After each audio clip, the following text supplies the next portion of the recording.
Oo, Tia. Malapit na. Konting tiis na lang at mapapasa atin na ang lahat. Mawawala na ang sagabal. Ang boses na yon, pamilyar at malambing sa kanyang pandinig, ay tila isang matalim na piraso ng yelo na biglang tumusok sa kanyang likuran. Nanigas si Isabela sa kanyang kinatatayuan sa kusina. Ang amoy ng nilulutong sinigang ay biglang nawalan ng halimuyak. Hindi niya namalayan ang marahang pagbitaw ng kanyang mga daliri sa hawak na kutsilyo at ang pagbagsak nito sa sahig ay lumikha ng isang kalansing na tila gumising sa kanya mula sa isang masamang panaginip. Ngunit hindi ito panaginip. Ang bawat salita ay malinaw, nanunuot hanggang sa kaibuturan ng kanyang kaluluwa. Narinig niya ang mahinang pagtawa ni Marco mula sa balkonahe, isang tunog na dati musika sa kanyang tainga, ngunit ngayoy parang babala ng isang paparating na trahedya.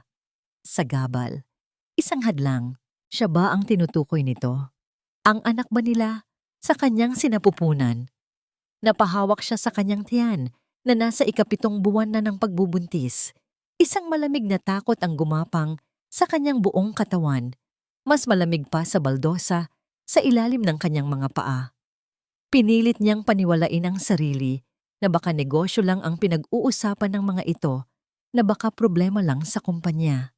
Ngunit ang lamig sa tono ni Marco, ang kasiguraduhan sa kanyang mga salita, ay bumibiyak sa anumang pag-asang sinusubukan niyang buuin. Ilang saglit pa, bumukas ang pinto ng balkonahe at pumasok si Marco, may ngiti sa mga labi na hindi umabot sa kanyang mga mata. Agad nitong niyakap si Bella mula sa likuran. Ang mga kamay nito ay marahang humaplos sa kanyang sinapupunan. "How's my beautiful wife and my little champion?" Malambing na tanong ni Marco. Idinikit nito ang pisngi sa kanyang buhok. Bawat haplos, bawat salita ay parang lason na dahan-dahang kumakalat sa kanyang sistema. Pinilit ni Bella ng ngumiti, isang pilit na pagkurba ng mga labi na tiyak niyang hindi man lang napansin ng asawa. "Okay lang kami, love. Nagluluto ako ng paborito mo. Pauwi na ba si Tia Imelda?" Hindi na raw. May biglaan daw siyang lakad. "But it's okay," sabi ni Marco. Iniharap siya nito at hinalikan siya sa noo. "Because I have a surprise for you." Naramdaman ni Bella ang pagbilis ng tibok ng kanyang puso, ngunit hindi dahil sa pananabik, kundi dahil sa kaba. Inakay siya ni Marco papunta sa hapagkainan at pinaupo. May kinuha itong isang envelope mula sa briefcase nito. Sa loob niyon ay mga papeles at litrato ng isang tahimik at magandang lugar sa Cordillera. "I booked us a vacation, a baby moon," nakangiting sabi ni Marco. "Just the two of us. Well, the three of us. Para makapag-relax ka bago dumating si baby. You deserve this, Bella. You deserve everything."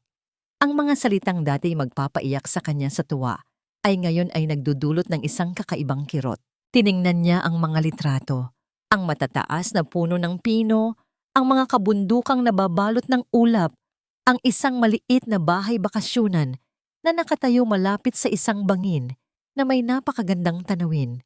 Maganda, mapayapa, at nakakatakot.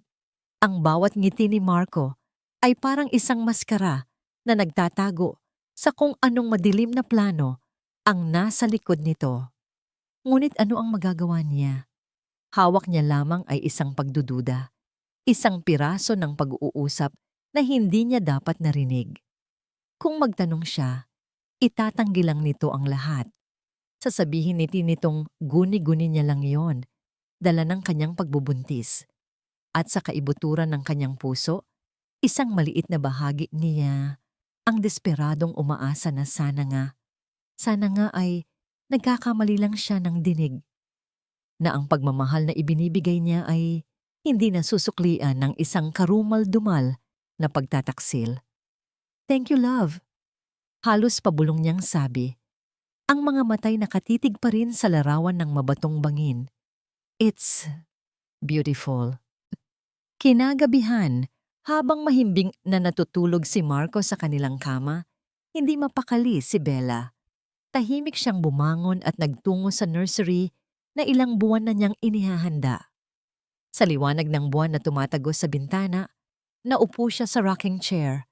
Ang mga kamay ay marahang humahaplos sa kanyang malaking tiyan.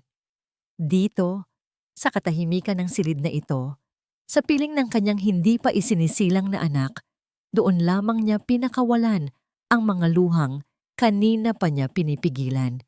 Hindi ito malakas na pag-iyak.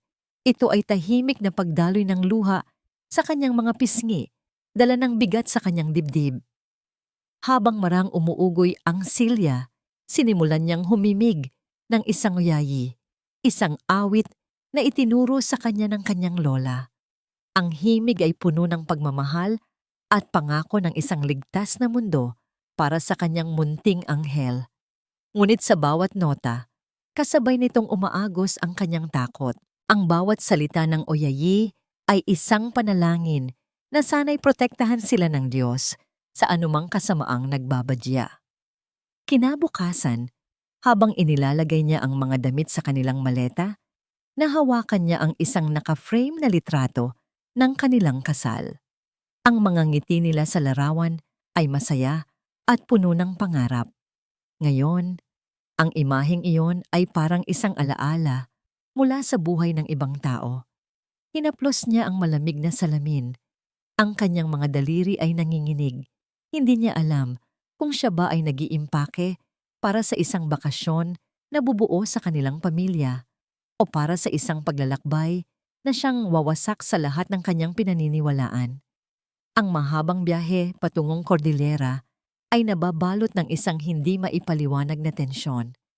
Sa labas ng bintana ng sasakyan, ang tanawin ay unti-unting nagbabago mula sa magulong syudad ng Maynila patungo sa luntiang mga bukirin ng probinsya. Ngunit sa loob, ang hangin ay mabigat at halos hindi makahinga si Bella. Bawat pagsubok niyang magsimula ng masayang usapan ay sinasagot ni Marco ng matitipid na salita. Ang mga mata nito ay nakatuon sa daan. Ang mga kamay ay mahigpit na nakakapit sa manibela. Habang dumadaan sila sa isang maliit na bayan, isang makulay na hilera ng mga tindahan sa gilid ng kalsada ang pumukaw sa pansin ni Bella. Nakakita siya ng mga katutubong gumagawa ng mga pulseras na yari sa maliliit na butil. "Love, pwede ba tayong huminto saglit? Gusto ko sanang bumili ng souvenir."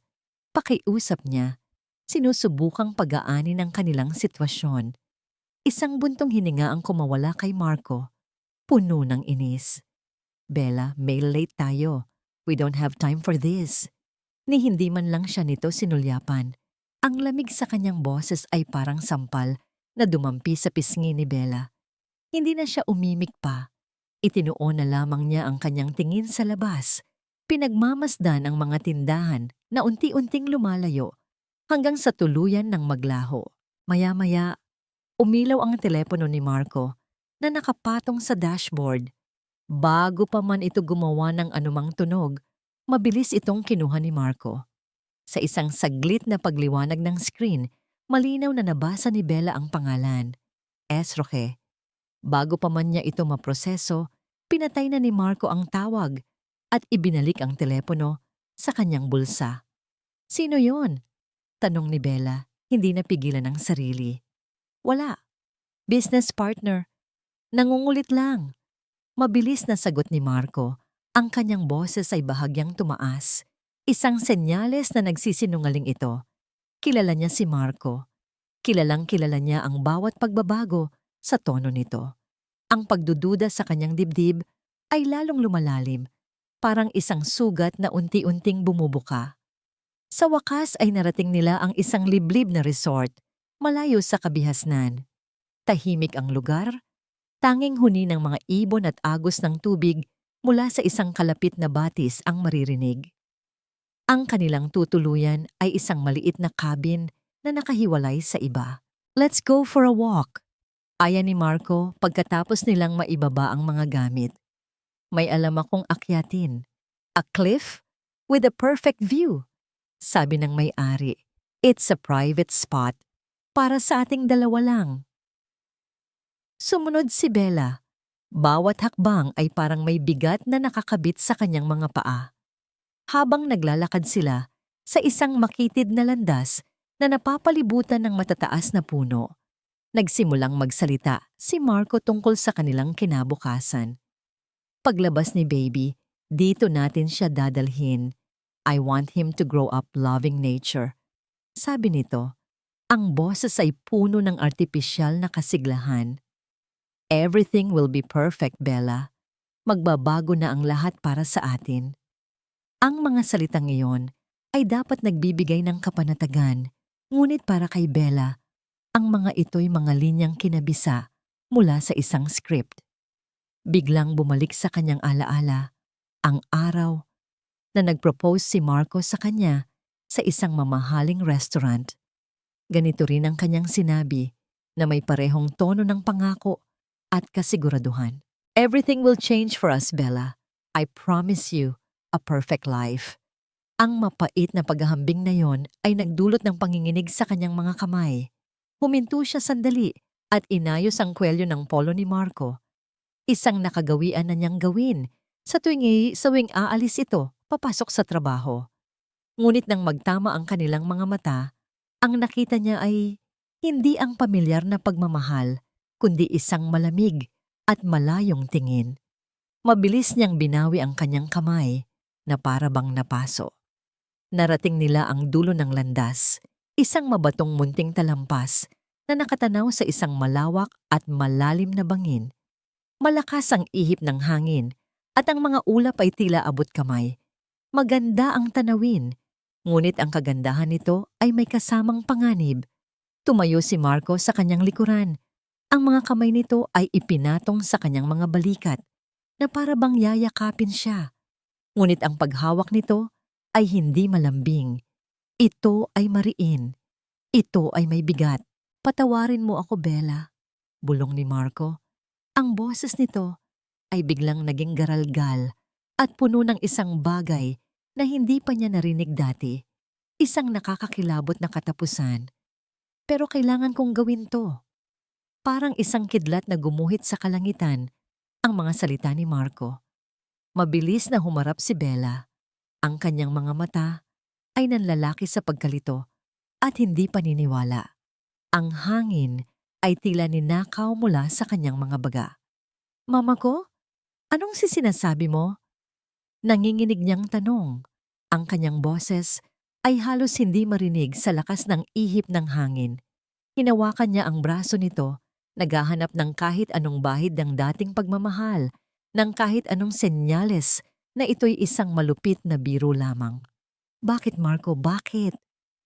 Ngunit hindi sumagot ang kanyang asawa. Ang mukha nito ay isang blangkong pader. Ang mga mata ay walang emosyon. Sa halip, ang atensyon niya ay naagaw ng isang marahang kaluskos mula sa mga halaman sa di kalayuan. Mula sa likod ng isang malaking puno, isang babae ang lumabas, matangkad, balingkinitan, at nakasuot ng eleganteng damit na hindi nababagay sa maputik na landas.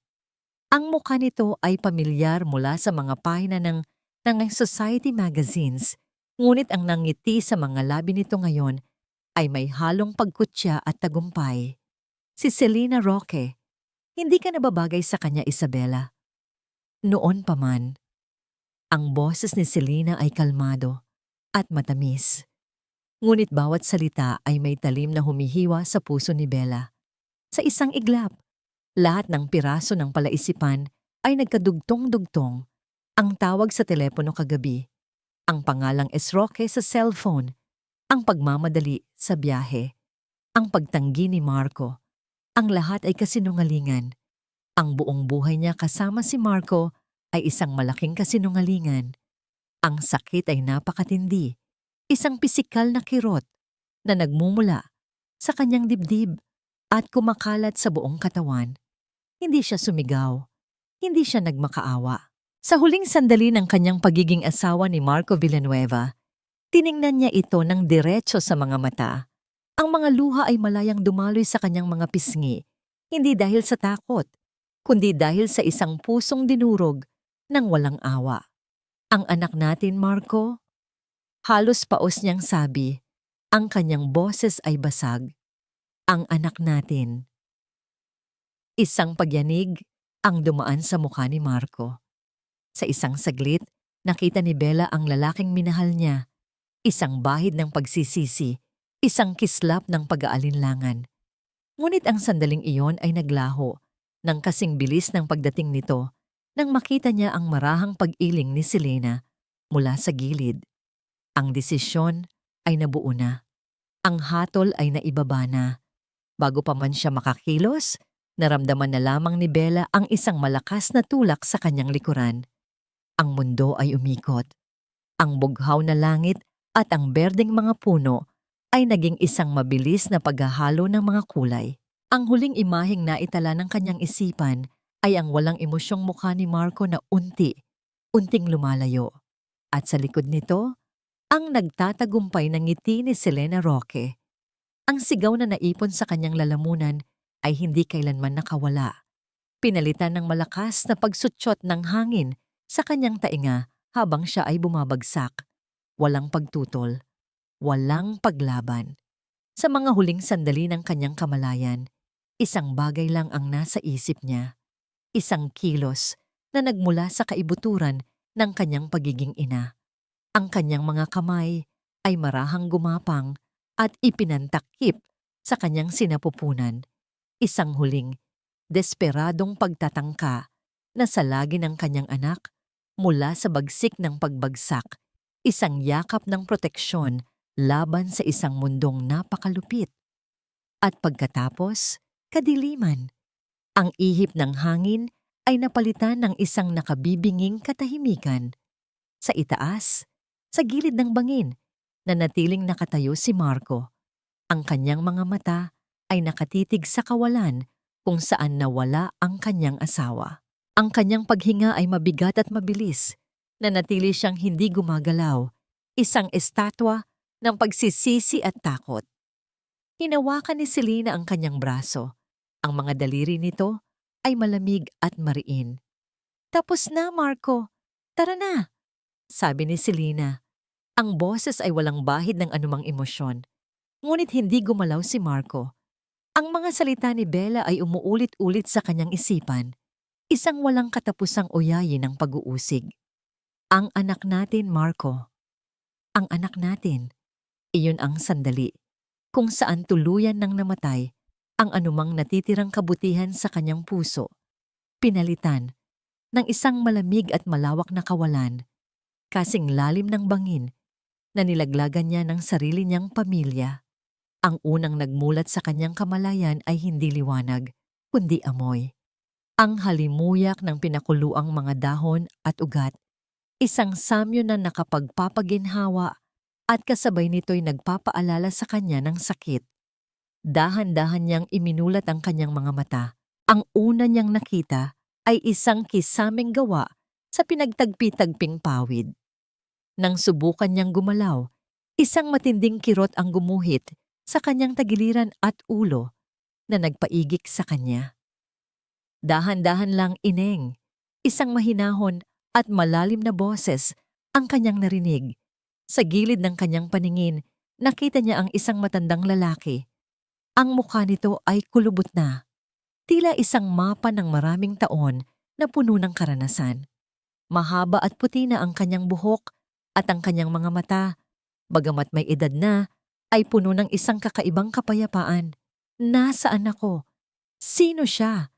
Ito ang mga tanong na nais bigkasin ng kanyang bibig, ngunit walang boses na lumabas. Tanging isang tuyong ubo. "Ako si Ramon," pagpapakilala ng matanda, na para bang nabasa nito ang kanyang isipan. "Natagpuan ka namin malapit sa ilog. Malubha ang iyong mga sugat." Ang kanyang mga mata ay nagsimulang maglakbay sa kabuuan ng maliit na kubo. Simple lamang ang lahat. Isang papag na kawayan kung saan siya nakahiga, isang maliit na mesa, at ilang mga banga sa isang sulok. Ngunit ang kanyang atensyon ay hindi naagaw ng paligid.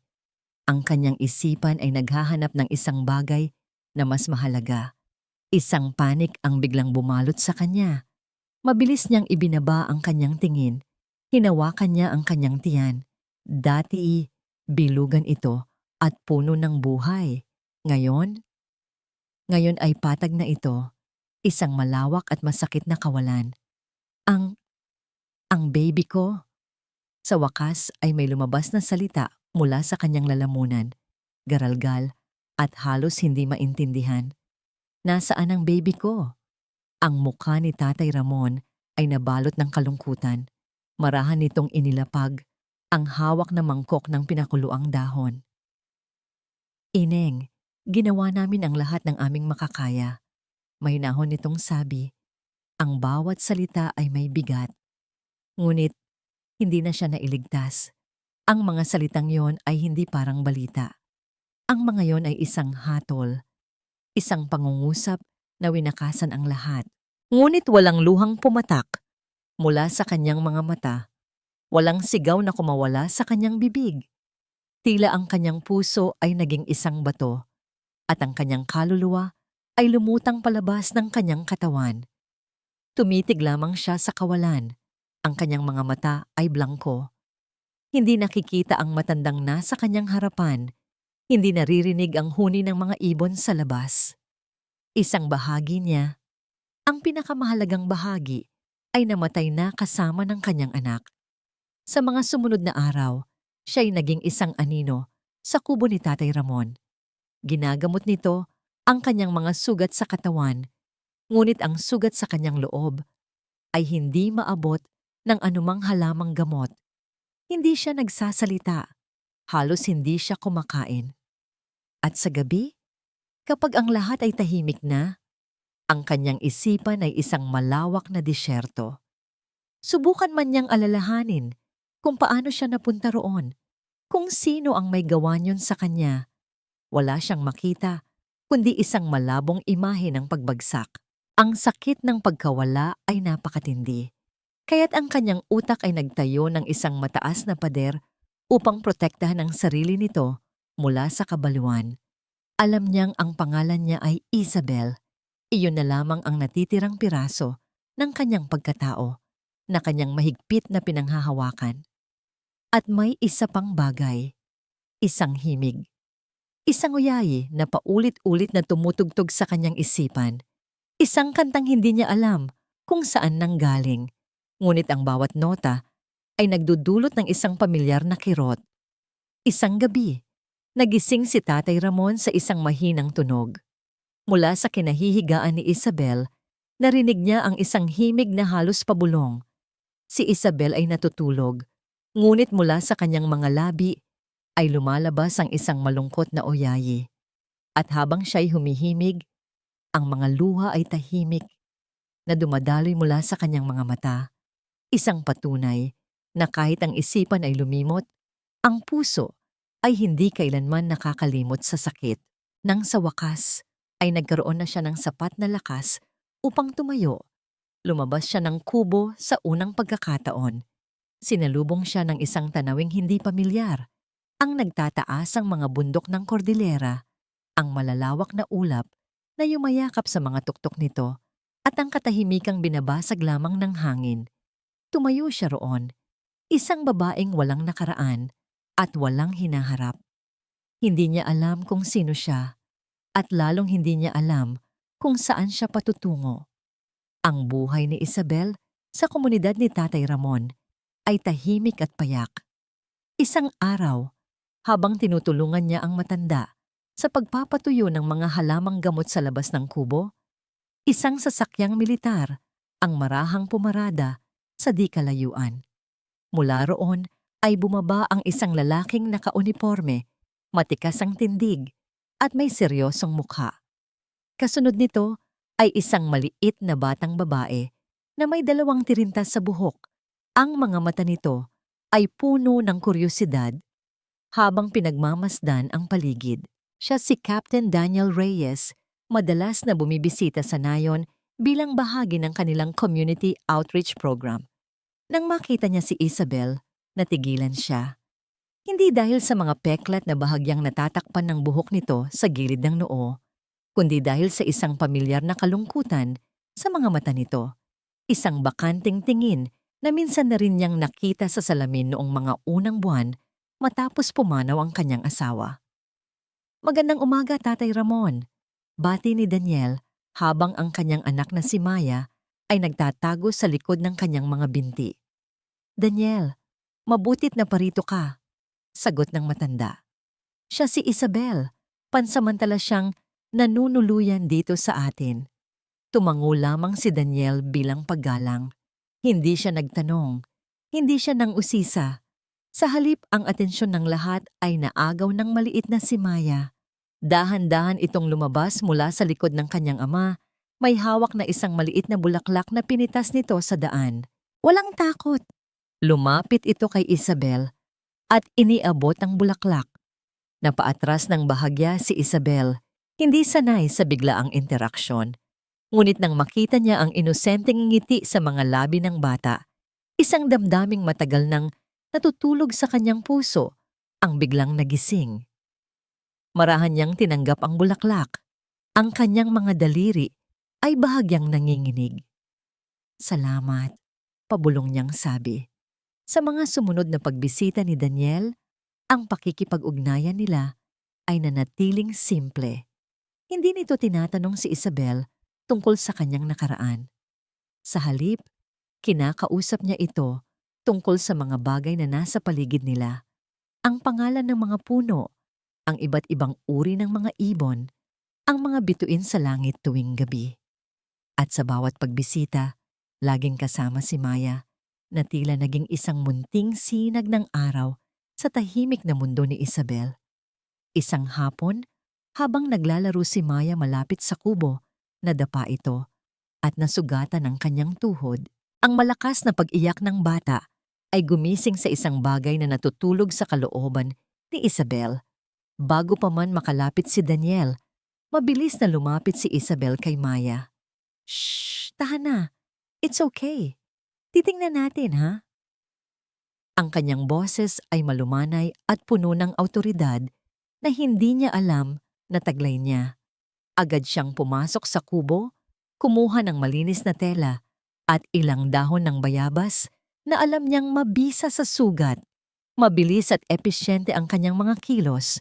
Maingat niyang nilinis ang sugat, dinikdik ang mga dahon at marahang ipinatong sa tuhod ng bata. Habang ginagawa niya iyon, ang kanyang mga kamay ay hindi nanginginig. Ang kanyang isipan ay malinaw. Tila bumalik siya sa isang lugar na napakapamilyar sa kanya. Tahimik na nagmamasid si Daniel sa isang tabi, puno ng pagkamangha. Ang babaeng kaharap niya ngayon ay hindi ang Isabel, na laging tahimik at may malalim na iniisip. Ang babaeng ito ay may kumpiyansa, may kaalaman, at may isang likas na pag-aaruga na hindi maikakaila. Tumahan si Maya sa pag-iyak. Ang atensyon nito ay nabaling sa maingat na pag-aalaga ni Isabel. Nang matapos, umupo si Isabel sa tabi ng bata. Nanatili hanggang sa tuluyan itong kumalma. Napansin ni Maya ang lungkot sa mga mata ni Isabel na hindi pa rin nawawala. Why are you sad, Ate Isabel? Inosenteng tanong ng bata. Natigilan si Isabel. Hindi niya alam ang isasagot. Paano niya ipapaliwanag ang isang kalungkutang hindi niya mismo naiintindihan ang pinagmulan? Sa halip na sumagot, isang himig ang kusang kumawala sa kanyang mga labi. Ang pamilyar na oyayi na laging nagpapagaan sa bigat ng kanyang dibdib. Humimig siya ng mahina. Ang melodiya ay malungkot, ngunit payapa. Napakinig si Maya. Ang kanyang ulo ay unti-unting sumandal sa balikat ni Isabel. Ang ganda! Bulong ng bata. It's a beautiful song. Ang simpleng papuri ng bata ay nagdulot ng isang kakaibang init sa puso ni Isabel, isang damdaming matagal na niyang hindi naramdaman. Mula sa kanyang kinatatayuan, pinanood ni Daniel ang eksenang iyon. Ang paraan ng pag-aalaga ni Isabel sa kanyang anak, ang galing ng kanyang mga kamay, at ang biglaang pagbabago sa kanyang kilos ay nagtanim ng isang malaking katanungan sa kanyang isipan. Ang babaeng ito ay hindi isang ordinaryong taga-nayon. Mayroon siyang nakaraan. Mayroon siyang isang pagkataong nakatago sa likod ng pader ng paglimot. Nang gabi na at pauwi na sila ni Maya, hindi na napigilan ni Daniel ang sarili. Habang nagpapaalam, tinitigan niya si Isabel Nang diretso sa mga mata, ang kanyang boses ay seryoso, ngunit may halong pag-aalala. Sino ka ba talaga, Isabel? Ang tanong ni Daniel ay nanatiling nakabitin sa hangin. Isang katanungang hindi masagot ni Isabel. Ngunit imbis na pilitin siya, ibang paraan ang ginawa ng kapitan. Sa mga sumunod niyang pagbisita, nagsimula siyang magdala ng mga luma niyang aklat, mga librong pangmedisina mula sa panahon niya sa kolehiyo. Hindi niya ito direktang ibinibigay kay Isabel. Iniiwan niya lamang ito sa mesa sa loob ng kubo, na para bang aksidenteng naiwan. Dahil sa pagkainip at sa isang hindi maipaliwanag na pagkauhaw sa kaalaman, sinimulang basahin ni Isabel ang mga libro. Habang binubuklat niya ang bawat pahina, ang mga komplikadong terminolohiya at mga proseso ay tila pamilyar sa kanya. Naalala niya ang mga gamit ng bawat gamot, ang mga hakbang sa bawat procedure. Ang kanyang isipan ay parang isang bodega na puno ng impormasyon, at ang mga aklat ni Daniel ang nagsilbing susi upang buksan itong muli. My late wife was a nurse in the army. Kwento ni Daniel isang hapon habang pinapanood nila si Maya na naglalaro. She always talked about honor, discipline, and purpose. Sabi niya, sa serbisyo, hindi ka lang nagliligtas ng buhay, binibigyan mo rin ng kahulugan ang sarili mong buhay.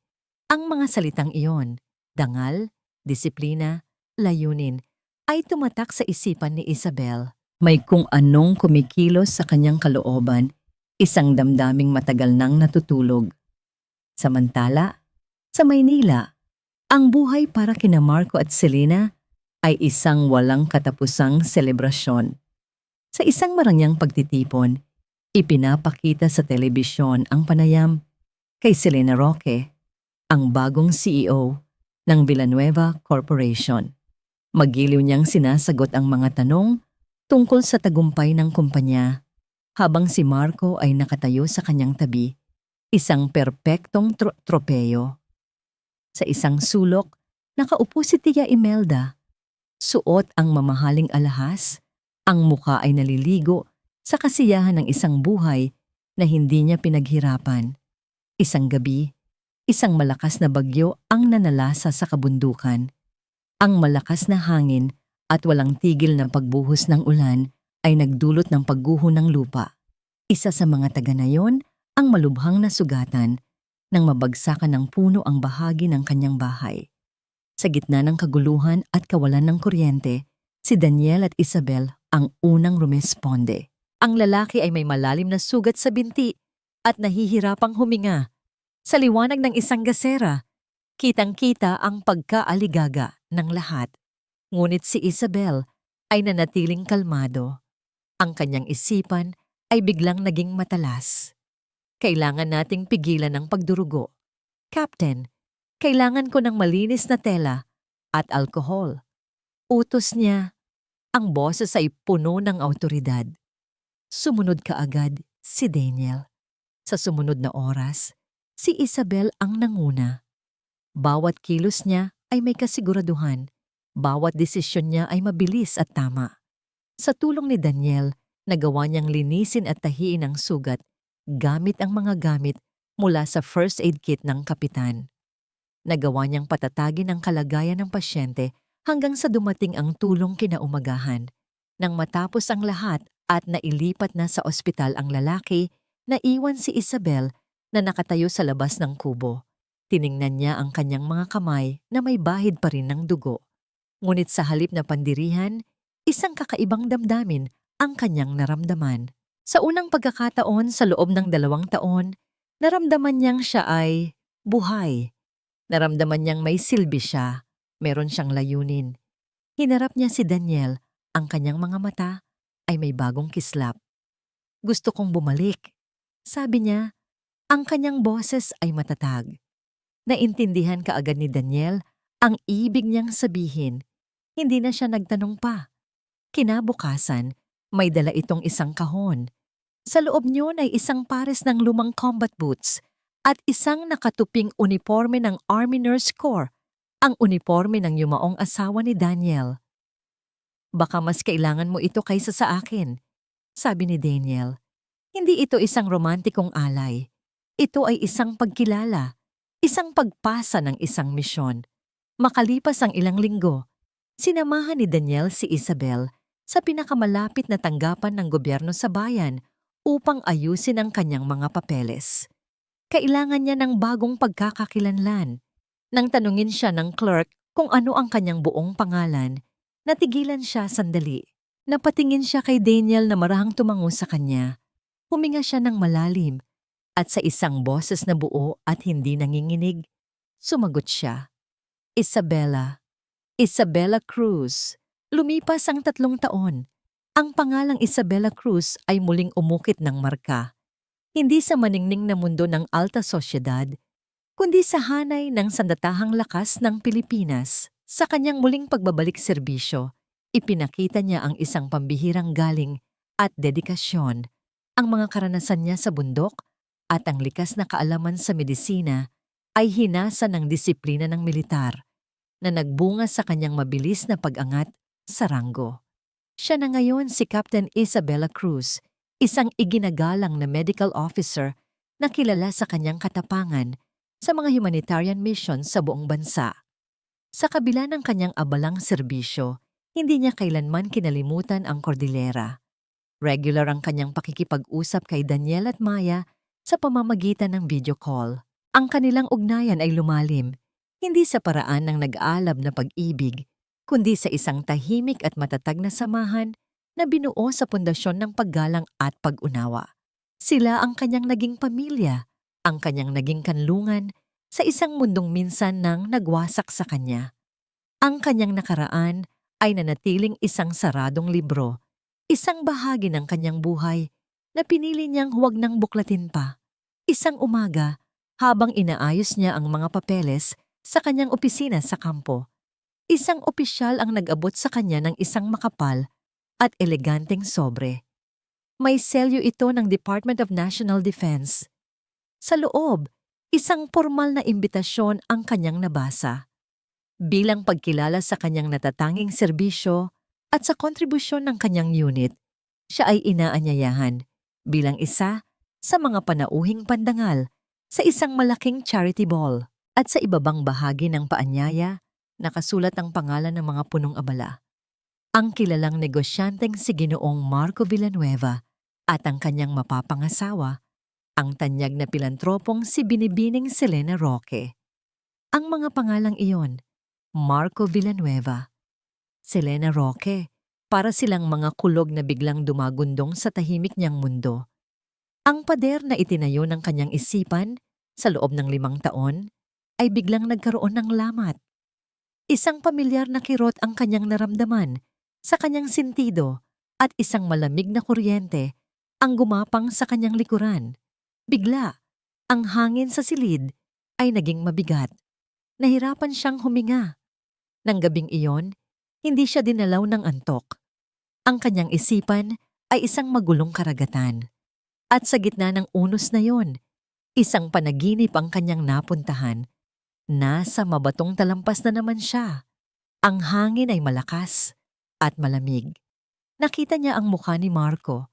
Hindi ang Marco na nakangiti sa mga larawan, kundi ang Marco na may blangkong mga mata. Nakita niya ang nagtatagumpay ng ngiti ni Selena. At sa kanyang tainga, narinig niya ang sarili niyang boses, humihimig ng isang malungkot na oyayi habang siya ay bumabagsak sa kadiliman. Nagising siyang humahabol sa kanyang hininga. Ang kanyang katawan ay basang-basa ng pawis. Ngunit hindi na siya ang babaeng durog at walang kalaban-laban. Ang sakit ay naroon pa rin, matalim at totoo. Subalit kasama nito, isang bagong damdamin ang umusbong, isang malamig at matatag na determinasyon. Ang lahat ng nawawalang piraso ay bumalik na sa kanya. Ang pagtataksil, ang pagkawala ng kanyang anak, ang sakit, ang lahat, walang luhang pumatak. Sa halip, isang nakakakilabot na katahimikan ang bumalot sa kanya. Bumangon siya mula sa kama at lumapit sa bintana. Pinagmasdan ng kampo na unti-unti nang nagkakaroon ng buhay sa papalapit na umaga. Ang kanyang nakaraan ay hindi na isang malabong anino. Ito na ngayon ay isang malinaw na kalaban na kailangan niyang harapin. Tumunog ang kanyang telepono. Isang video call mula kay Daniel at Maya. Agad niyang sinagot. Pilit na pinapakalma ang sarili. Bumungad sa screen ang masayang mukha ni Maya. Ipinapakita sa kanya ang isang drawing. Look, Tita Bella, it's you and Papa and me, masiglang sabi ng bata. Sa papel, 3 figura ang magkakahawak kamay sa ilalim ng isang malaking araw. Isang nangiti ang sumilay sa labi ni Bella. Isang tunay na ngiti sa gitna ng unos sa kanyang kalooban. Sa mga mata ni Maya, sa simpleng drawing na yon, nakita niya ang lahat ng dahilan kung bakit siya bumangon, kung bakit siya lumaban. Hindi na lamang ito para sa nakaraan na ninakaw sa kanya. Ito ay para sa isang hinaharap na naghihintay, isang buhay na karapat-dapat ipaglaban. Ang ganda-ganda naman yan, sweetie, sabi niya. Ang kanyang boses ay bahagyang nanginginig. Nang magtama ang tingin nila ni Daniel sa screen, nakita nito ang pagbabago sa kanyang mga mata. Walang salitang namutawi, ngunit sa isang tingin lang, naramdaman ni Daniel na may malaking nangyari. Pagkatapos ng tawag, muling tiningnan ni Isabela ang imbitasyon na nakapatong sa kanyang mesa. Hindi na ito isang simpleng paanyaya. Ito ay isang tawag ng tadhana, isang pagkakataon, isang larangan ng digmaan kung saan kailangan niyang bumalik, hindi bilang isang biktima, kundi bilang isang sundalo. Pumunta siya sa harap ng salamin. Tinitigan niya ang kanyang refleksyon, ang babaeng nakauniporme. Ang mga mata ay matatag, ang tindig ay tuwid. Ang babaeng minsan nang inihulog sa bangin ay wala na. Ang natira ay ang babaeng natutong umakyat mula roon, mas malakas at mas buo kaysa dati. Hinawakan niya ang kanyang nameplate sa dibdib. Cruz, yun ang kanyang pangalan, ang kanyang dangal, at ipinapangako niya, babawiin niya ito. Kinuha niya ang kanyang telepono at tinawagan ang kanyang commanding officer upang kumpirmahin ang kanyang pagdalo. Pagkatapos, bumulong siya sa kanyang sarili, sa babaeng nasa salamin. Oras na para harapin ang nakaraan. Ang grand ballroom ng isang 5 bituing hotel sa Maynila ay naliligo sa ginintuang liwanag mula sa naglalakihang kristal na chandelier. Ang hangin ay puno ng halimuyak ng mga mamahaling bulaklak at pabango, at ang mahinang bulungan ng mga elitista ay humahalo sa malambing na tugtog ng orkestra. Ito ang kasal ng taon. Ang pag-iisang dibdib ni Marco Villanueva, ang tagapagmana ng isang respetadong angkan, at ni Selena Roque, ang babaeng muling nagbangon sa kanilang kumpanya mula sa abo. Sa entablado, si Marco at Selena ay ang perpektong larawan ng tagumpay at pag-ibig. Tinatanggap nila ang mga pagbati, ang mga ngiti, ay hindi nawawala sa kanilang mga labi. Sa isang mesang malapit sa kanila, nakaupo si Tia Imelda. Ang kanyang mga daliri ay puno ng mga diamanteng singsinging. Ang mukha ay nag-uumapaw sa pagmamalaki. Para sa kanila, ito ang rurok ng kanilang mga pangarap. Ang lahat ng kanilang mga sakripisyo at madidilim na sikreto ay nagbunga ng isang perpektong buhay. Maya-maya, tumayo ang MC sa gitna ng entablado, humihingi ng atensyon. Mga ginang at ginoo, anunsyo nito sa isang marangal na tinig. Isang malaking karangalan na malugod na tanggapin ang ating espesyal na panauhin ngayong gabi. Isang bayani, isang inspirasyon. Mula sa kagawaran ng tanggulang pambansa, bigyan po natin ng masigabong palakpakan si Captain Isabela Cruz. Sa pagbanggit ng pangalang iyon, isang nakabibinging katahimikan ang biglang bumalot sa buong ballroom. Ang orkestra ay unti-unting humina sa pagtugtog. Ang mga bulungan ay natigil. Ang lahat ng mga mata ay napako sa marahang pagbukas ng malaking pinto sa dulo ng bulwagan. At doon, siya ay nakatayo. Hindi siya ang Bella na kilala nila. Ang simpleng asawa na laging nakangiti. Ang babaeng nasa pintuan ay nakasuot ng kanyang puting-puting gala uniform. Matikas ang kanyang tindig. Sa kanyang dibdib, kuminang ang kanyang mga medalya at ranggo. Ang kanyang buhok ay maayos na nakapusod na lalong nagpalitaw sa kanyang muka. Isang mukha na payapa, ngunit matatag, at mga matang may lalim na hindi maarok. Sa entablado, ang kupitang hawak ni Marco ay nakawala sa kanyang mga daliri at lumikha ng matinis na tunog nang bumagsak at magkapira-piraso ito sa marmol na sahig. Ang kulay ng kanyang mukha ay nawala. Tila nakakita ng isang multo mula sa kanyang pinakamadilim na bangungot. Sa tabi niya, naniga si Selena. Ang kanyang perpektong kolorete ay hindi na itago ang biglaang pamumutla. Ang mga daliri niya ay humigpit sa hawak na bouquet. Halos madurog ang mga bulaklak. Si Tia Imelda naman ay napahawak sa kanyang dibdib. Halos kapusin ang hininga. Ngunit hindi sila tiningnan ni Isabela. May dignidad sa bawat hakbang. Lumakad siya papasok.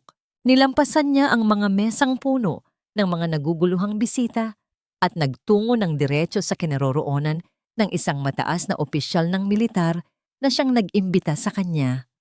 Magalang siyang sumaludo. Pagkatapos lamang noon, siya lumingon. Ang kanyang mga mata ay dumaan sa bawat miyembro ng pamilya Villanueva bago tuluyang tumuon sa mesa ng bagong kasal. Lumakad siya papalapit. Ang bawat yabag ay tila isang dagundong sa pusong puno ng kaba ni Marco at Selena. Nang siya ay nasa harapan na nila, huminto si Isabela. Hindi siya nagsalita. Hindi siya sumigaw. Ngumiti lamang siya. Isang munting taba ng ngiti na hindi umabot sa kanyang mga mata. Isang ngiti na payapa, ngunit may bigat ng 5 taon ng pagtitiis at lakas. Isang ngiti na nagsasabing, "Nandito na ako." Habang siya'y nakatalikod at naglalakad patungo sa kanyang mesa, ang kanyang kamay sa likuran ay bahagyang nanginginig. Isang mainit na kamay ang marahang dumantay sa ibabaw nito. Ang kamay ni Daniel na tahimik na sumunod sa kanya bilang kanyang opisyal na escort. Ang simpleng dampi na yon ay sapat na upang bigyan siya ng lakas, isang paalala na hindi na siya nag-iisa sa labang ito. Nagsimula na ang digmaan at hindi ito inilunsad sa pamamagitan ng mga bala o sigaw, kundi sa pamamagitan ng isang nakakakilabot na katahimikan at isang ngiti.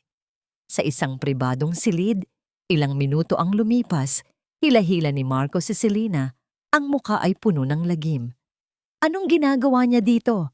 Akala ko ba patay na siya? Halos pabulong ngunit mariin niyang tanong. Ang bawat salita ay may kasamang panginginig. Isang mabilis na kamay ang dumapo sa pisngi ni Marco. Nanlaki ang mga mata nito sa gulat, hindi sa sakit, kundi sa ginawa ni Selena. "Manahimik ka, baka may makarinig." Galit ngunit kontroladong bulong ni Selena, ang kanyang mga mata ay nag-aapoy sa galit at takot. "Huwag kang magpahalata. We will handle this." Ang natitirang bahagi ng gabi ay isang pagpapanggap. Sinubukan ni Marco at Selena na bumalik sa pagiging masayang bagong kasal, ngunit ang bawat ngiti ay pilit at ang bawat tawa ay hungkag. Ang presensya ni Isabela sa isang mesa sa di kalayuan, kalmado at puno ng dignidad, ay isang multo na sumisira sa kanilang perpektong selebrasyon. Sa kalagitnaan ng pagtitipon, nagpaalam si Isabela na magtutungo sa comfort room. Ang kanyang mga kilos ay sinadya. Ang kanyang tiyempo ay perpekto. Alam niyang sa lahat ng nagulat, may isang taong pinakamahina ang loob, isang taong pinakamadaling taabla ng takot. At hindi siya nagkamali. Sa loob ng marangyang palikuran, nakita niya si Tia Imelda na nakatayo sa harap ng salamin, nanginginig habang sinusubukang ayusin ang kanyang kolorete. Nang makita siya nito sa refleksyon, ang hawak na lipstick ay nahulog mula sa kamay nito at gumulong sa sahig. "Tia Imelda," malumanay na bati ni Isabela na para bang wala silang madilim na nakaraan. "Kamusta na po kayo? It's been a long time." Hindi siya nagbanta. Hindi siya nanumbat. Ngumiti lamang siya, isang nangiting puno ng mga alaala. Lumapit siya at kinuha ang nahulog na lipstick at magalang na iniabot ito sa matanda. Natutuwa po akong makita kayong maayos ang kalagayan, patuloy niya. Naalala ko pa po dati, lagi ninyong sinasabi na paborito ninyo ang mga bulaklak mula sa Baguio. Alam niyo po ba? Sa 5 taon ko sa Cordillera, natutunan kong mahalin ang katahimikan doon. Ang mga tao, napakabuti nila. May isang matanda po doon, si Tatay Ramon. Siya po ang kumupkop sa akin. Sa pagbanggit ng pangalang Ramon, isang nakikitang panginginig ang dumaan sa buong katawan ni Tia Imelda. Ang kanyang mukha ay nawalan na ng tuluyan ng kulay. Alam niya na ang pangalang iyon ang susi sa lahat ng kanilang kasinungalingan. Mula sa kanyang bulsa, may kinuha si Isabela, isang simpleng pulseras na gawa sa maliliit at makukulay na butil, katulad ng gusto niyang bilhin sa daan noon. Dahan-dahan niya itong inilagay sa nanginginig na kamay ni Tia Imelda. Para po sa inyo, Tia. Pampaswerte raw po ito, sabi ng mga taga-Cordillera. Sabi ni Isabela, ang kanyang boses ay malambing, ngunit ang bawat salita ay may bigat na parang bato. Sana po ay ingatan ninyo. Hindi na nakapagsalita si Tia Imelda. Mabilis itong tumalikod at halos takbuhin ang daan. Palabas ng palikuran, iniwan si Isabela na nakatayo doon. Ang kanyang misyon ay natupad na. Ang binhi ng takot at pagdududa ay naitanim na. Habang nangyayari ito, si Daniel naman ay nasa labas ng ballroom. Kausap ang isang kaibigan sa serbisyo gamit ang kanyang telepono. Pare, I need a favor. Seryoso niyang sabi. May ipapa-background check lang sana ako. Isang bata, mga 3 years old, anak ni na Marco Villanueva at Selena Roque. Something's not right. Just check the birth records. Quietly. Pagbalik ni Isabela sa kanyang mesa, isang text message ang natanggap niya. Mula kay Daniel. 3 salita lang ang nakasulat. Nandito lang ako. Napangiti si Isabela. Hindi na siya nag-iisa. Kinabukasan, sa mansyon ng mga Villanueva, isang sobre na walang pangalan ng nagpadala ang dumating para kay Imelda. Kinakabahan niya itong binuksan. Sa loob, isang litrato lamang ang laman. Isang malinaw na larawan ng isang mabatong talampas na may tanawing nakatingin pababa sa isang malalim na bangin. Walang salita. Walang banta. Tanging isang imahe na nagsasabi ng lahat. Ang tasang hawak ni Imelda ay nabitawan. Ang mainit na kape ay tumapon sa mamahaling alpombra. Ang kanyang mundo ay nagsimulang gumuho. Ang mga anino ng nakaraan ay nagsisimula ng magsalita. Makalipas ang 1 linggo ng psychological warfare, tumawag si Isabela at humiling ng isang pulong. Isang family meeting, sabi niya. Sa sala ng mansyon ng mga Villanueva, ang hangin ay mas mabigat pa kaysa sa isang burol. Naroon si Marco at Selena. Magkatabi sa sofa, ngunit may namumuong distansya sa pagitan nila. Naroon din si Tia Imelda, hindi mapakali sa kanyang upuan. Ang mga mata ay laging nasa sahig. Dumating si Isabela hindi nag-iisa. Kasama niya si Daniel na nakasuot ng kanyang formal na uniforme at isang babaeng may dalang briefcase, isang abogado. Walang paligoy-ligoy si Isabela. Umupo siya sa silyang nasa tapat nilang lahat. Ang kanyang postura ay kalmado at kontrolado. Hindi ako naparito para maningil. Panimula niya, ang boses ay payapa. Naparito ako para magkwento. At nagsimula siyang magsalaysay. Ikinuwento niya ang buhay ng isang babaeng nagngangalang Isabel. Isang babaeng nagkaroon ng amnesia matapos ang isang malagim na aksidente sa Cordillera. Isang babaeng nawalan ng anak. Isang babaeng kinupkop ng isang matandang nagngangalang Tatay Ramon at tinulungang makabangon ng isang mabuting sundalo. Habang siya ay nagsasalita, bawat detalye ay parang isang karayom na tumutusok sa konsensya ng 3 nakikinig sa kanya. Hindi na nakatiis si Tia Imelda. Ang takot na naipon sa loob ng 1 linggo ay sumabog. Humagulgol siya. Lumuhod sa sahig sa harap ni Isabela. "Patawarin mo ako, Bella. Patawarin mo ako." Umiiyak niyang sabi. "Wala akong nagawa. Pinilit lang nila ako. Takot ako kay Selena." Inamin niya ang lahat. Ang plano, ang pananahimik, ang pagtanggap ng pera. Ang kanyang pag-amin ay umalingaw-ngaw sa buong silid.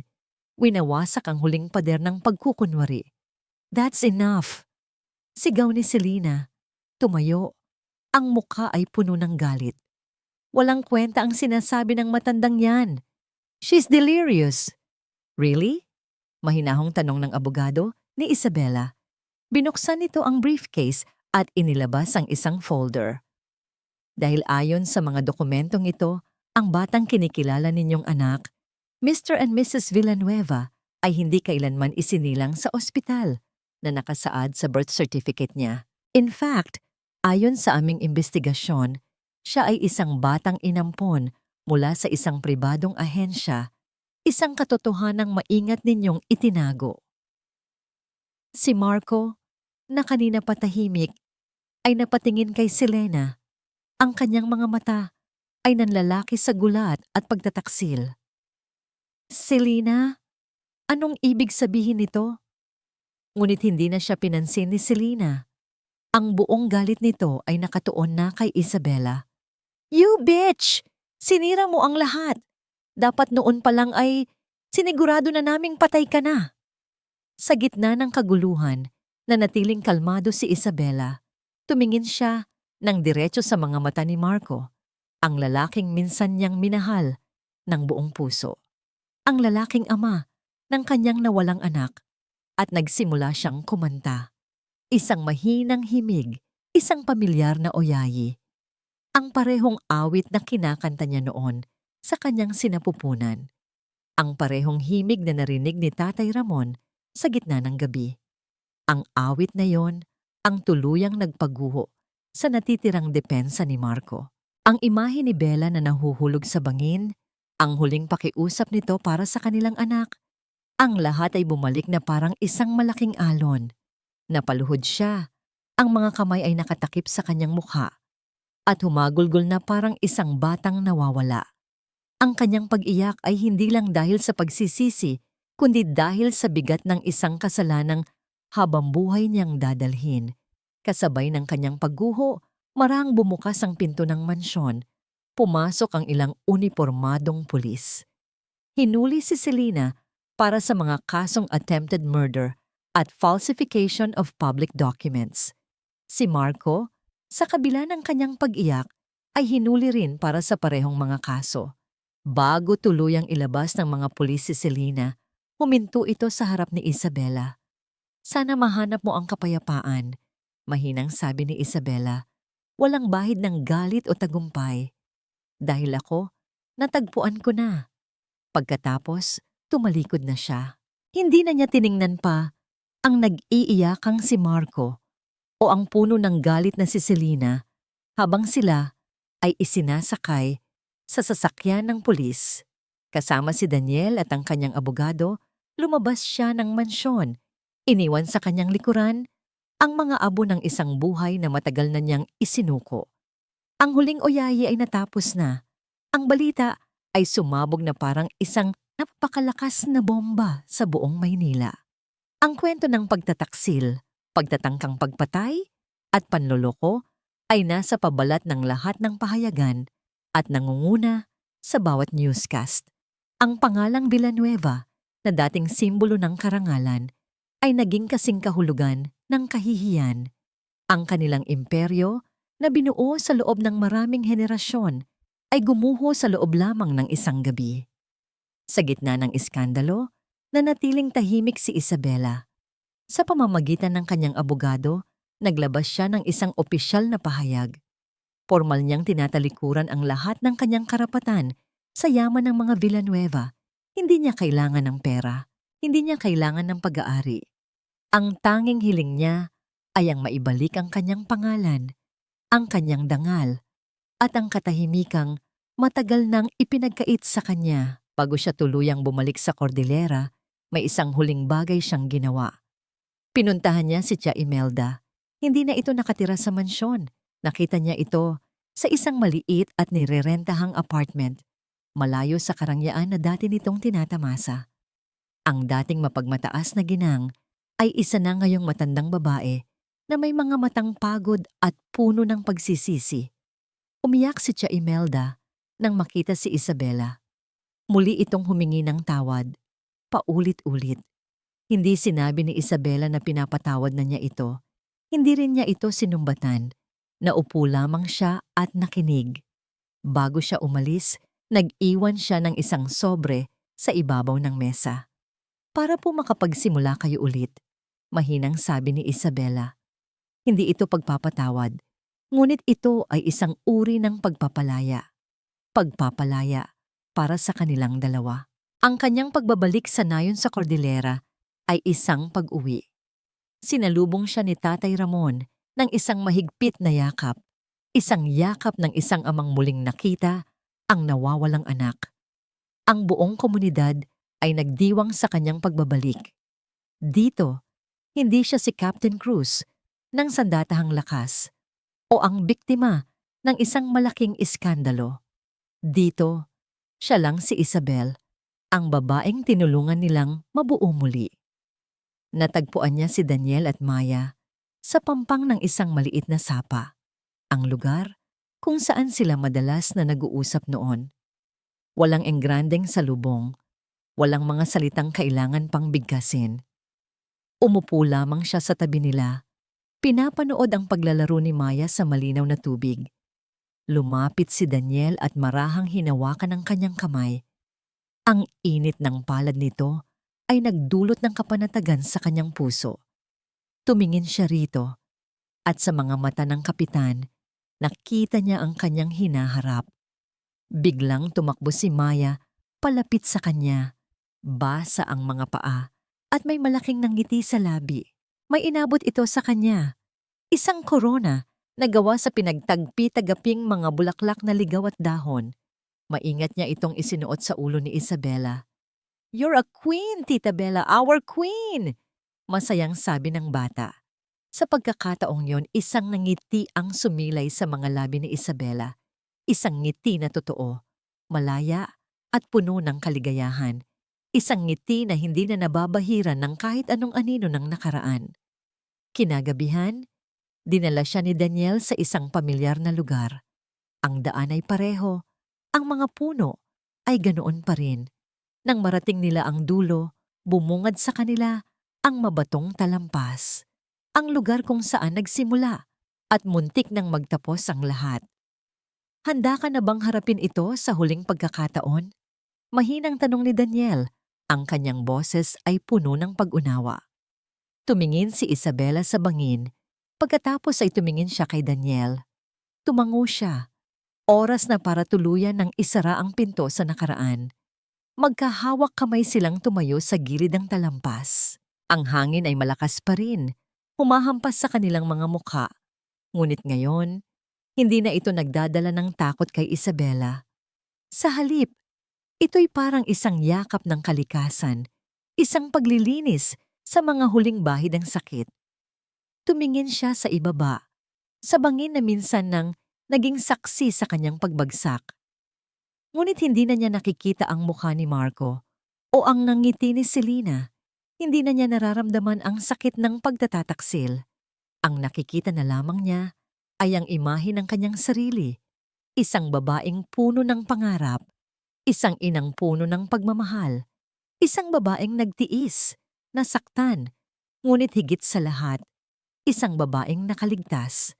Dahan-dahan siyang bumitaw sa kamay ni Daniel at humakbang ng mas malapit sa gilid. Hindi siya tatalon, hindi siya natatakot. Kailangan niya lamang itong gawin ng mag-isa. Ipinikit niya ang kanyang mga mata at huminga ng malalim. "Anak," halos pabulong niyang sabi. Ang kanyang boses ay dinadala ng hangin. "Hindi ka man lang nasilayan ng nanay. Hindi ko man lang narinig ang iyong pag-iyak. Patawarin mo ako." Isang butil ng luha ang pumatak mula sa kanyang mata. Ngunit hindi ito luha ng pighati. Ito ay luha ng pagtanggap. "Pero nasaan ka man ngayon?" Munting anghel ko, gusto kong malaman mo, mahal na mahal ka ni nanay. At dahil sa'yo, natuto akong lumaban. Mabubuhay ako ng makabuluhan. Mabubuhay ako para sa ating dalawa. Sa kanyang likuran, tahimik na nakatayo si Daniel. Hindi siya nagsalita. Hindi siya lumapit para umalo. Ibinigay niya kay Isabela ang espasyong kailangan nito, ang katahimikang nararapat sa isang sagradong pamamaalam. Nauunawaan niya ang bigat ng sandaling iyon dahil minsan na rin siyang dumaan sa ganoong uri ng pamamaalam. Pagkatapos ng ilang sandali, iminulat ni Isabela ang kanyang mga mata. Tila may isang mabigat na kadena ang natanggal mula sa kanyang puso. Ang kanyang mga balikat ay gumaan. Ang kanyang paghinga ay naging maluwag. Humarap siyang muli kay Daniel at sa pagkakataong ito, ang kanyang mga mata ay hindi na nababalot ng anumang anino ng nakaraan. Ang mga ito ay malinaw, payapa at puno ng liwanag. Handa na ako, sabi niya, isang simpleng pangungusap na naglalaman ng lahat. Handa na siyang iwanan ng sakit. Handa na siyang magsimulang muli. Handa na siyang magmahal ulit. Isang matamis na ngiti ang sumilay sa mga labi ni Daniel. Hindi siya nagsalita. Iniabot lamang niya ang kanyang kamay. Walang pag-aalinlangan itong tinanggap ni Isabela. Ang kanilang mga palad ay muling naglapat, ngunit ngayon, ang paghawak ay may bagong kahulugan. Ito ay isang pangako, isang simula. Ang kamay ni Daniel ay marahang humigpit sa kamay ni Isabela. Isang walang salitang pangako na hindi na niya ito bibitawan pa, na hindi na niya hahayaang mahulog pa siyang muli. Magkasabay silang tumalikod mula sa bangin. Sa kanilang harapan, sa pagitan ng mga tuktok ng bundok, ang araw ay unti-unti nang sumisikat. Ang mga unang sinag nito ay nagpinta sa kalangitan ng kulay kahel at rosas, nagpapalayas sa natitirang kadiliman ng gabi. Habang sila ay naglalakad pabalik sa nayon, palayo sa lugar ng kanyang trahedya at papalapit sa kanilang bagong simula, alam ni Isabela na ang pagsikat ng araw sa Cordillera ay hindi lamang isang bagong umaga. Ito ang pagsikat ng kanyang bagong buhay. Lumipas pa ang ilang taon. Ang hangin sa Cordillera ay nanatiling dalisay at ang mga bundok ay nanatiling matatag na tagapagbantay. Sa puso ng maliit na nayon, isang bagong gusali ang nakatayo. Isang maliit ngunit modernong klinika na pinangalan ng Pag-asa Clinic. Dito, pinagsama ni Isabela ang kanyang kaalaman sa modernong medisina at ang tradisyonal na karunungan ni Tatay Ramon sa mga halamang gamot. Pinili niyang iwanan ang kanyang karera sa militar upang maglingkod sa komunidad na sumagip at bumuo sa kanya muli. Si Daniel naman ay matagumpay na na-reassign sa isang kampo na mas malapit sa nayon. Hindi na niya kailangang lumayo ng matagal. Bawat hapon, pagkatapos ng kanyang serbisyo, umuuwi siya sa isang tahanang puno ng tawanan at init. Isang gabi, sa harap ng kanilang simpleng bahay na kahoy, nakaupo silang tatlo sa isang duyan sa ilalim ng kalangitang puno ng bituin. Si Isabela, si Daniel, at ang ngayon ay mas malaki ng si Maya. Nakasandal si Isabela sa balikat ni Daniel, habang si Maya ay nakaupo sa kanyang kandungan, mahimbing na nakikinig. Isang pamilyar na himig ang marahang lumalabas sa mga labi ni Isabela. Ang oyayi. Ngunit ngayon, wala na itong bahid ng kalungkutan. Ang bawat nota ay puno ng pagmamahal, kapanatagan, at isang malalim na kapayapaan. Mama Bella! Bulong ni Maya, inaantok na. What does that song mean? Hinaplos ni Isabela ang buhok ng bata. Ngumiti siya, isang ngiti na abot hanggang sa kanyang mga mata, mga matang puno ng kislap. Ibig sabihin nito ay pag-ibig, mahina niyang sagot. Pag-ibig na naghihilom at nagbibigay ng bagong simula. Tumingin siya kay Daniel at sa tahimik na pagtatama ng kanilang mga mata, ang lahat ng salita ay naging hindi na kailangan. Nahanap na nila ang kanilang kapayapaan. Hindi sa paghihiganti, hindi sa yaman, kundi sa simpleng yakap ng isa't isa, sa tawanan ng isang anak, at sa isang awit na nagsasabi ng kanilang kwento. Pinatawad na ba niya ang mga taong nanakit sa kanya? Marahil hindi sa paraan ng paglimot, kundi sa paraan ng pagpapalaya sa sarili mula sa bigat ng galit. Ang pagpapatawad ay hindi para sa kanila, ito ay para sa kanya. Ito ang huling hakbang upang tuluyang maging malaya. At sa ilalim ng libu-libong bituin, sa kabundukan ng Cordillera, sa piling ng kanyang bagong pamilya, nahanap ni Isabela Cruz ang kanyang tunay na tahanan. Ang kanyang kwento ay hindi nagtapos sa pagbagsak, kundi sa pagbangon. At ang oyayin na dating awit ng pagtataksil ay naging awit na ng kanilang pamilya. Isang walang hanggang himig ng pag-asa, paghilom, at walang katapusang pag-ibig. At dito, sa katahimikan ng kabundukan, natagpuan ng kanilang kwento ang tunay nitong kapayapaan. Maraming salamat, minamahal kong tagapakinig, sa iyong pananatili at pakikinig hanggang sa huling sandali ng ating paglalakbay. Isang karangalan ng ibahagi sa inyo ang kwento ni Isabela. Habang isinusulat ko ang bawat salita, lalo na sa eksena kung saan siya ay nasa bingit ng bangin, tila ramdam ko ang lamig ng hangin at ang bigat sa kanyang dibdib. May mga kwentong hindi lamang isinusulat, kundi isinasa puso, at para sa akin, isa na rito ang kanyang pagbangon. Ang kwentong ito ay isinilang mula sa isang simpleng paniniwala na sa bawat pusong nasugatan, mayroong nakatagong pambihirang lakas, na ang pag-asa ay parang isang maliit na buto na kayang tumubo kahit sa pinakamatigas na lupa. At ang tunay na pagpapatawad ay hindi ang paglimot sa sakit, kundi ang pagpapalaya sa sarili mula sa bigat ng galit. Ngayon, nais kong marinig ang inyong tinig. May isang tanong na naiiwan sa aking isipan. Kung kayo si Isabela, bibigyan niyo rin ba ng tulong pinansyal si Tia Imelda upang makapagsimula siyang muli?